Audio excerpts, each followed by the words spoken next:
देशको प्रधानमन्त्री, तर देशले उनको आवाज सुन्न पाएको छैन। संसद चल्यो, बहस चल्यो, प्रश्न उठे, तर प्रधानमन्त्री देखिएनन्।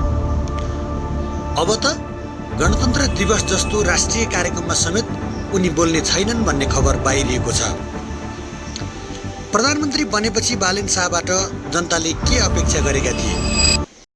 बोल्ने नेता कि काम गर्ने क्रान्तिकारी? तर अहिले देशभर अर्को प्रश्न फैलिरहेको छ।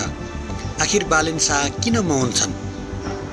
सरकारको नीति तथा कार्यक्रम प्रस्तुत भयो, पुरा देशले प्रधानमन्त्रीको आवाज सुन्न खोजिरहेको थियो। तर राष्ट्रपति कार्यक्रम पढ्दै गर्दा प्रधानमन्त्री सदन छोडेर निस्किए।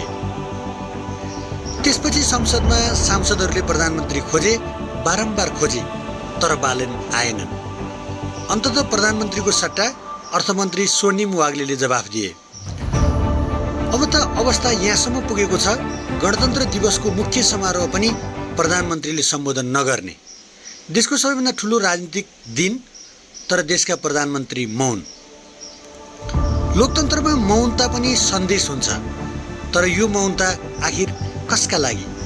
रणनीति, असन्तुष्टि वा त दबाब, कि जिम्मेवारीबाट टाढिने प्रयास? जनताले भोट दिएका थिए नेता बोलुन् भनेर होइन, तर जनताको आवाज सुनुन् भनेर। आज जनताकै प्रश्न छ, देशको प्रधानमन्त्री बोल्न किन डराइरहेका छन्? देश यति बेला दुई भागमा बाँडिएको छ। एक थरी भन्छन् काम गर्ने मान्छे धेरै बोल्दैनन्, अर्को थरी सोधिरहेका छन् जनतासँग संवाद नगर्ने प्रधानमन्त्री लोकतन्त्रका लागि खतरा होइन र?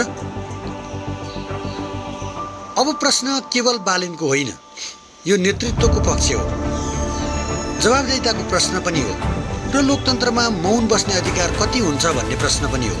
किनकि जब देशको प्रधानमन्त्री नै बोल्न छोड्छन्, त्यो दिन देशले प्रश्न गर्न सुरु गर्छ। तपाईँलाई के लाग्छ, प्रधानमन्त्री बालेन शाहको मौनता मास्टर प्लान हो कि ठुलो कमजोरी? कृपया आफ्नो विचार कमेन्टमा व्यक्त गर्न सक्नुहुनेछ। धन्यवाद।